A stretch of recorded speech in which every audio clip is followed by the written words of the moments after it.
Aktori dhe humoristi i njohur Todi Lupi është ndar nga jeta në moshën 78 vjeçare. Ai ishte një nga figurat më të spikatura të estradës profesioniste të Fierit dhe një prej emrave më të dashur të humorit shqiptar.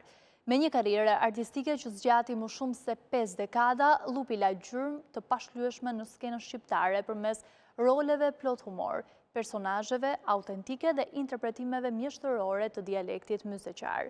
Ai u bë pjesë e estradës së Fierit në vitin 1971, duke dhënë një kontribut të rëndësishëm në ngritjen e saj mes trupave më të njohur artistik në vend. Me talentin, finesën dhe interpretimin dhe stilin e veçantë, Todi Lupi fitoi zemrat e publikut dhe u kthye në një figurë të dashur për disa breza. Gjatë karrierës së tij, ai interpretoi edhe disa filma artistik, ndërsa publiku e deshin role që shndërruan në një ikon të humorit shqiptar. Në vitin 1989, Todi Lupi u nderua me titullin artist i merituar si vlerësim për kontributin e tij të çmuar në artin dhe kulturën shqiptare.